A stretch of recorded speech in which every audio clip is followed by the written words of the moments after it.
Hey guys, what's up? Welcome to Booysens Beyond.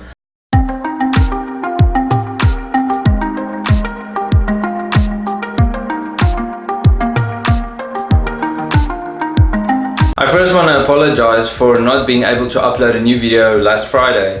We were kind of caught up at work and we just didn't get a chance to put a new video on YouTube. Today we're going to talk about how to travel South Africa and to give you a few tips on how to do it a little bit easier and how to understand our rules and roads a little bit better.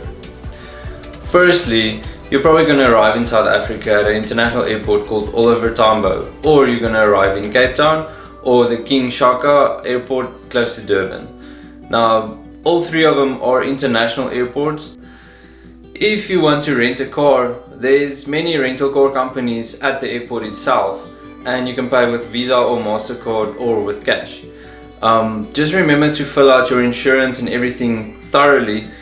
If you have a rental car and you want to cross the border into, let's say, Namibia, Botswana, Zimbabwe, Mozambique, Swaziland or Lesotho, you have to let the car rental company know, and they have to give you a letter so that you'll be able to cross the borders from Southern Africa. We've traveled all across Southern Africa with a small Polo hatchback car.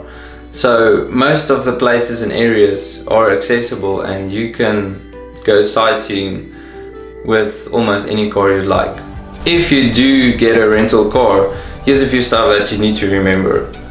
We call stoplights in South Africa robots. I know it seems strange, I don't know where it's coming from, but it's actually quite funny. Also, if you have to fill up your rental car, you have to go to a gas station, but in South Africa we call it a petrol station or a garage.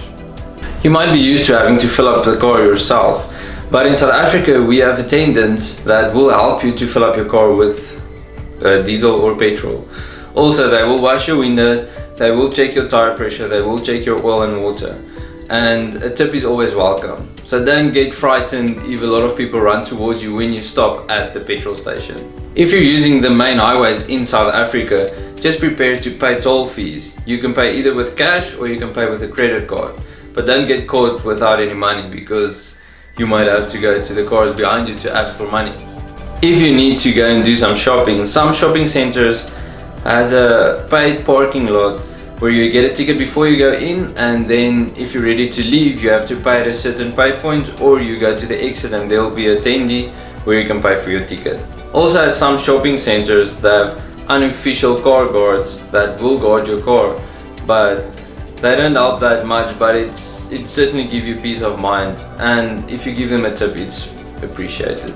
The public transport in South Africa isn't always that good.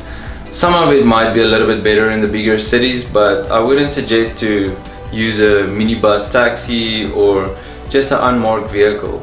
If you use public transport, most of the time the best way is to take the Gautrain, which is a really good way to travel throughout big parts of Gauteng.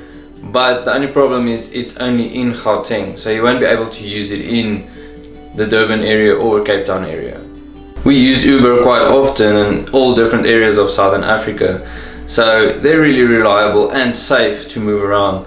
Most of the time they have huge cars, so you can fit any amount of luggage in them, but just keep in mind that if you have a lot of luggage, then you might need to get an Uber van or a Uber Black.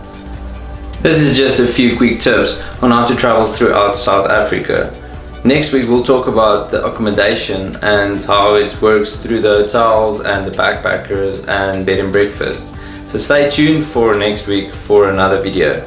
Thank you for your time, and I hope you have a great time, and subscribe and hit the like button if you want to. Thank you. Bye.